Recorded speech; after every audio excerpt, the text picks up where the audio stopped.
Dear Father in heaven, please help me this morning as I share a thought. I ask it in Jesus' name. Amen. Good morning, friends. Been out in the garden yesterday looking at all the things growing. It's just a very pleasant experience, both mentally, physically, emotionally. The garden is a place to find rest. So I hope you're finding rest today. As I've been thinking this morning about the past, an experience from Cambodia comes to mind. I was invited to speak in one of the churches there, but the church was kind of tailor-made for people that were not tall. So when I got into the church, I was sharing on my knees. It was a beautiful experience, beautiful people, but they were short. And in the Philippines, we lived there, Darlene and I lived there in 96, 97, spent a lot of time there. And the people there were like the folks in Cambodia, kind of short. And I stood out everywhere I went.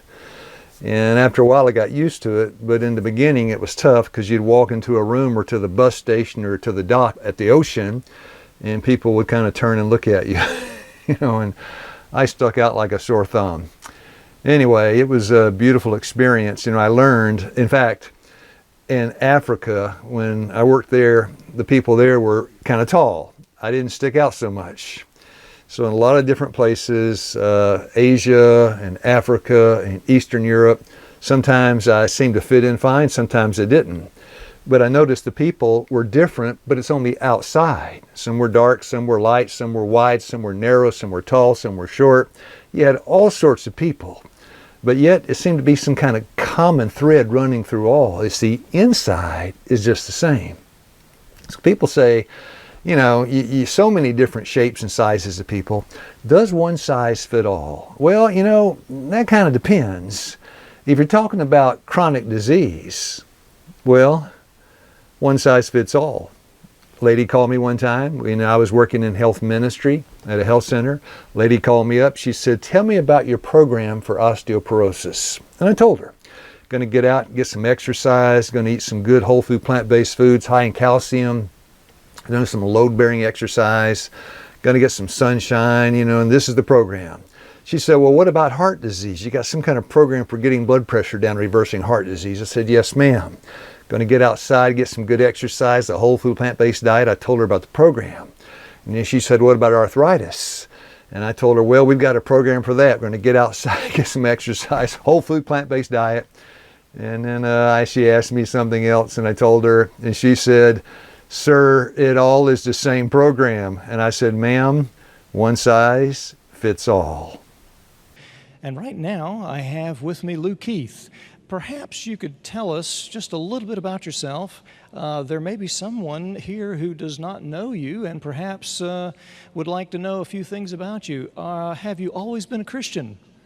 Well, not always. I was you could say heavy drinker or drunk. I was criminal. I was as far from God as man could be. I met my wife. She was a New Age spiritualist. She read my palm, did my astrology chart, rode a motorcycle, and this is how we met. And she got pregnant, took her to Wildwood Hospital, and that's how I came to know God. Okay, and so in a nutshell, you've told us how you became a Christian. Tell us now where you are. Well, I hope to be in God's hands tonight, but I went to Wildwood, joined the staff. Pastor Atwood studied with me. He endured the Bible study, baptized us, my wife and me. And then I went to Wildwood, and there I developed an orientation toward using natural remedies for, health challenges. And then Wildwood, we purchased some land in Iron City, Tennessee. They sent us there.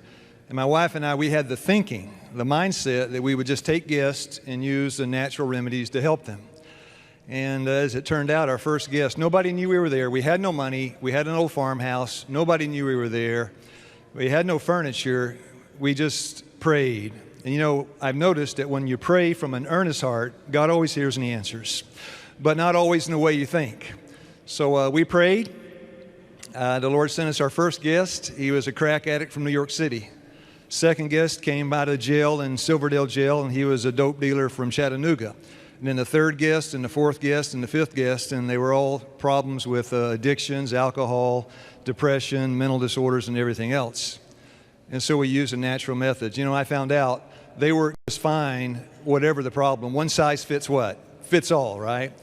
we're not talking about one size fits all when it comes to clothes for the body. We're talking about one size fits all when it comes to clothes for the soul.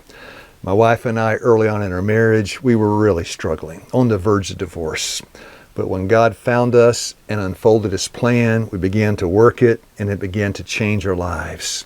So I know it works.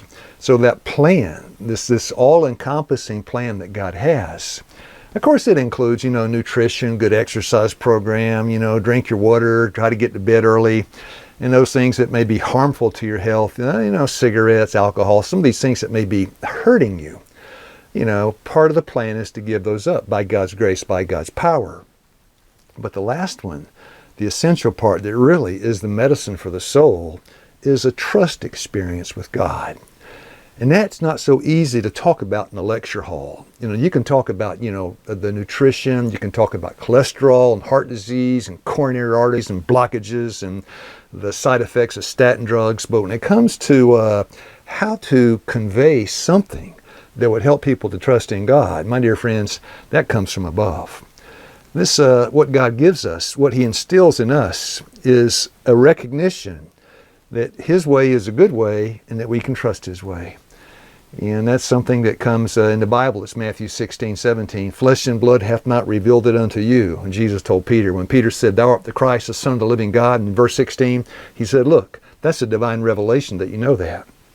So my dear friends, this health ministry, as we practice it, what's essential is we got to have divine revelation working with us as we try to help our guests. And so God has given it to me. He has given me help, and what He gave me, I now want to give to you. Matthew 10:8, freely have received, freely give.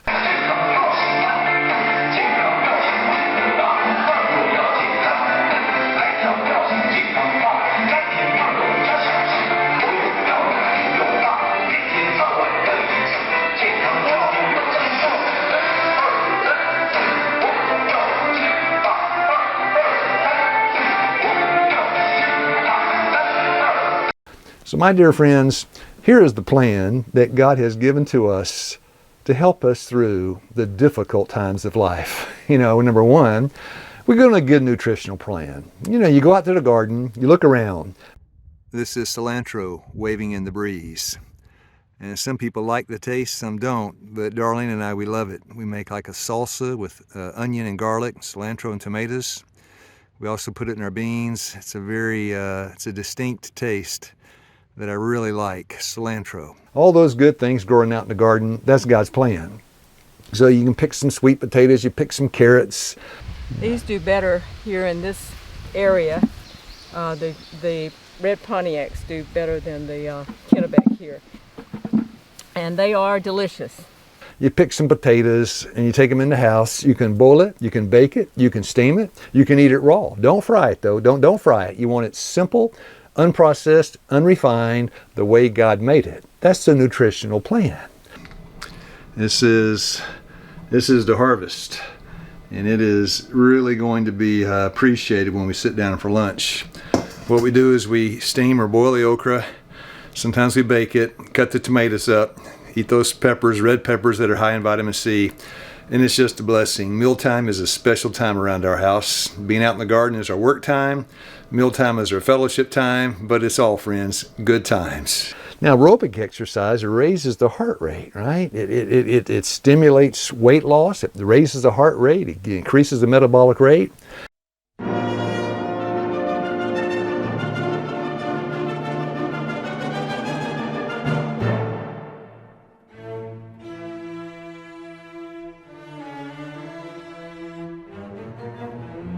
You want some aerobic exercise. Get that heart rate up 20-25 minutes a day. You can do that by walking, bicycling, light jogging, many ways.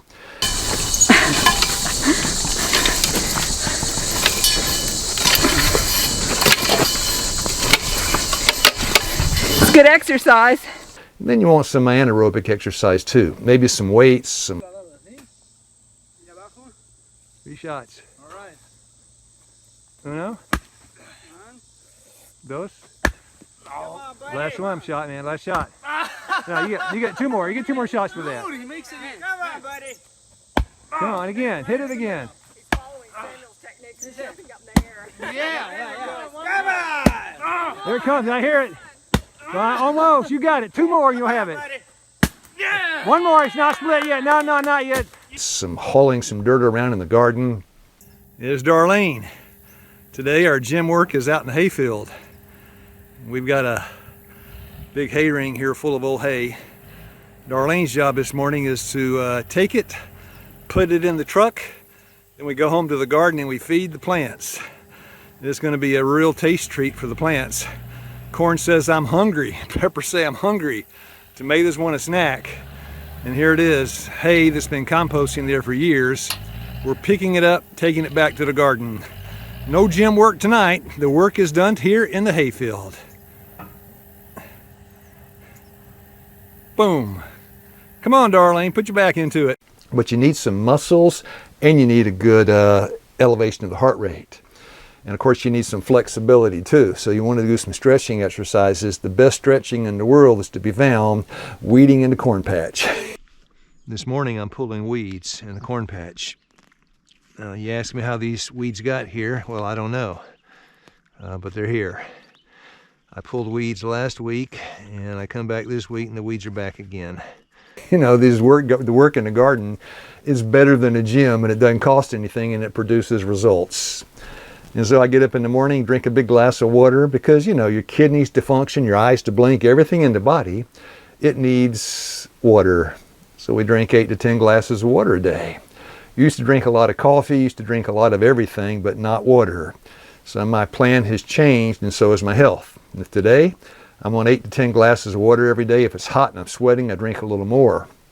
Good to get some sunshine. You know, science has proven it raises serotonin and levels in the brain. Serotonin is a neurotransmitter associated with feeling good, right? Get out there in the sunshine, it makes you feel good, kind of lifts your spirits. And then you enjoy the benefits. When that sun strikes the skin, it helps with the vitamin D, and that facilitates the transfer of a calcium into your bones. It's a win-win situation. It's all good. This is our calcium source, our greens. I thinned them last week. They're really taking off. Here's another bed on the other side of the fruit tree. And we're picking some of these greens and cooking them up. We just put them in a pot, a little water, and we have them nice and tender for lunch. This is osteoporosis prevention. The foundation for your calcium, it's your greens. And of course, you know that you got to examine your lifestyle there and anything that's hurting you. I mean, a lot of fried foods, processed food, refined foods, you know, those things, you know, as God leads and as He gives power, you turn away from potato chips and the Oreos and you embrace these whole food, plant-based foods. You know, the country environment, the fresh air, you know, what we're breathing all day long. When you're in a rural environment, the air is fresh and clean. Kind of, you know, the big cities, and I lived in a big city. I've spent a lot of time in big cities, and the air quality is not quite as good as it is in the country. Here she comes. It's been a long ride this morning. Fresh as a daisy. There she is. Time to head for home and get some enchiladas. You ready to go home, make up some enchiladas, Darlene? Yes. Are you hungry? Let's go, I'm hungry. Let's roll. So being out here where you can get some fresh air, and I'm out in the country, it's a great blessing to me. Now in a couple of days, I'm going back to New York City to work. I'll be there doing some programs. I'll miss the air. I love the people there, but I miss the fresh air back here in Tennessee, the hills of Tennessee. You know, and then of course, you know, trusting God. Trusting God is the essential part of the plan, because the first part works for the physical. But to trust in God, the mental, the spiritual, the emotional, the social, even the environmental, you know, when God is in the picture changes. May God bless you, my dear friends, and give you health of mind, body, and soul today. You have a nice day. And I wound him up, and now he's going. Lou. Yes, sir. Tell us the name of your organization. You have told us about it, but tell us where you're at and the name you said, Iron City. Yeah, we're in the western part of Tennessee, Butler Creek Health Education Center. So we have a health center, small health center. We have an educational program, 1 year health evangelism training school, and organic farm. We grow the food to feed our guests and to feed our patients. But you know, this morning, I got a phone call this morning from a good friend named Travis. He came to our program 5 weeks ago, crystal meth. Everybody had told him, you're a 5-time loser. I say with Christ, you're a 1-time winner. You're a new creature. God can make a difference. God can change things. In our program, you know, of these new start things, the most important is number last, which is what? Trust in God. You know, at Romans 8:24, we're saved by what? Hope. And to give people hope, they come hopeless and helpless, and to give them hope, this is the best medicine we can give them. Would you agree? Proverbs 17:22, a merry heart doeth good like a what? Medicine. And hope brings a merry heart. So I got a call this morning. He came through a program. God changed that man's heart, and he went back to Chattanooga. Got a call from him this morning. Had a baby. He didn't have it. His friend had the baby. 8 pounds, 3 ounces. The baby's healthy. This friend of mine is now healthy. His heart is healthy. I expect to be going to first a marriage and then a baptism very soon. Now, day before yesterday, we had a lady, Jerry, leave our program. I have their permission to use their names and tell their story. She came with debilitating depression, completely pessimistic, completely negative, saying she had no hope and she had no help. And I knew she came to the right place, not because of what we do, but what God can do. And God took that woman and changed her life completely. She walked out of here yesterday of our program filled with hope, filled with a positive attitude, rejoicing in the Lord when? Always, and again I say what? Rejoice. And she found something to rejoice about. She found a Savior. In spite of the weak human agents, she found the Savior. Now, when I met my wife, she's also a Buddhist. We had a lady call, and she said, you have a morning and evening devotional in your program. She said, I'm a Buddhist and I don't want to come. I said, well, that's fine. We offer it, but it's optional. So she came, and as we did the first morning devotional, she's standing out in the foyer, but I can tell she's listening. You know, the message we have reaches past the outside because Buddhist, Hindu, atheist, Jainist, whatever you are, you have a body and you have health issues. So when we say things like Proverbs 26:2, the curse doesn't come without a cause, that woman's ears perked up. You can't prevent breast cancer unless you know the cause. So we began to reason from cause and effect, and she was drawn into the worship. She came to all our worship services, and when she left, that woman was baptized. And just over and over and over, we've run our facility from time to time. We've run our facility from people that came in and got an experience with God. Now, I think there's a stigma attached to, you know, people that drink, smoke, and take drugs. Not in the eyes of God. You agree? Not in the eyes of God.